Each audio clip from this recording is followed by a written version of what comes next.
Each year before the NFL draft, prospects display their ability to run, throw, catch, lift, and jump.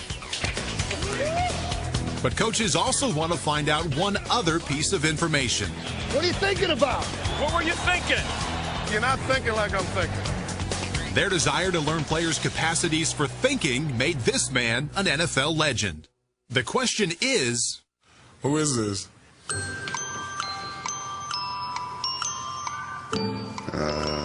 Howard Hughes. Peyton Manning. This is a new commissioner? I have no clue.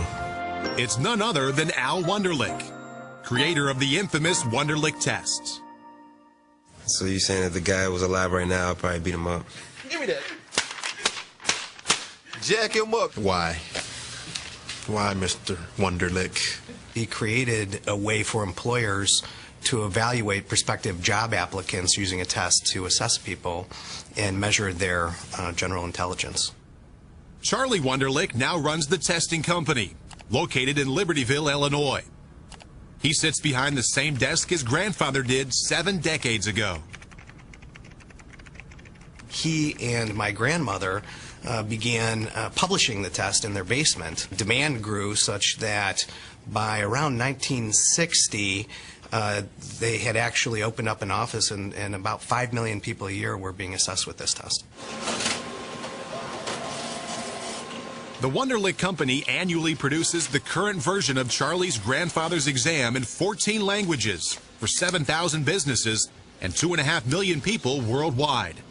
That includes roughly 300 players at the NFL Combine. Before showing his smarts on the field, almost every NFL player did it on the Wonderlic. But not everyone remembers the test's parameters accurately.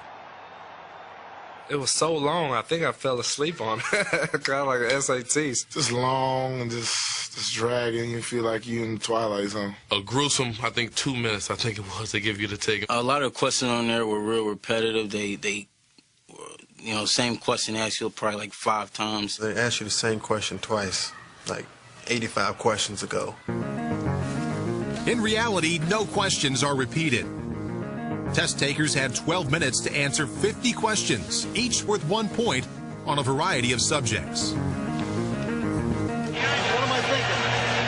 What do you think? What do I think? Yeah, I don't even want to know what I think right now.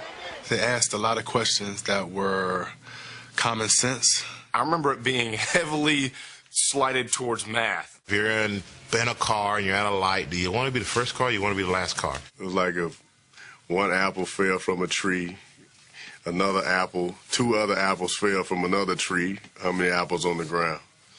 3. Should have gone to Harvard. Try not to think too deep, you know what I mean? Chair park for the test.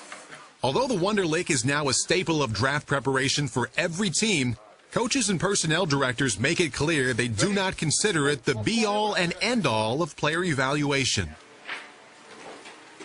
I would sort of draw the analogy between that and a sledgehammer. You know, a sledgehammer is a tool, but it's not always the right tool. I've seen players with low scores be tremendous players. I've seen players with high scores not be able to function at all. You know, as what I think is an NFL football player, it's just another tool. I can set up a flag that you got to look into, but by no means is it an end-all to whether a guy can play football or not. We're going to write R on your right hand and L on your left. We're going to call that the Wonderlic Test for you. As for players, while many dismiss the test as completely irrelevant, some have begrudgingly come to accept that it may help teams find the types of players who can lead them to Super Bowls. You can learn if a guy can problem solve, and playing in the NFL, there's a lot of problem solving. You know, your coaches prepare you all week for, you know, maybe 5 looks, and you get up there, there's a 6th look you've never seen before. You got to make some quick decisions, and the Wonderlic is all about quick decisions. Former Bengals punter and wide receiver Pat McInally made all the right decisions. The Harvard grad scored the only confirmed perfect 50 in league history, and it may actually have cost him. I've heard that Pat's draft pick actually was dropped lower than it would have been had he not scored so well. Something close to 3 rounds he was dropped.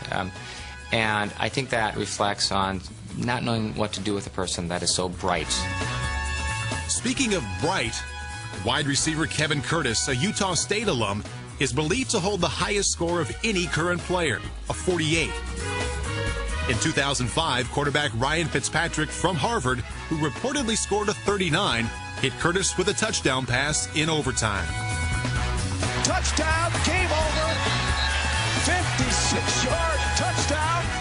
That Rams TD may have been the highest Wonderlic score connection in league history. It's a league history that was forever changed by the contributions of Al Wonderlic, which leads to one conclusion. He's the most hated guy, I'm sure, trying to get in the NFL for a lot of guys. Make that two conclusions. I consider Al Wonderlic an absolute NFL legend.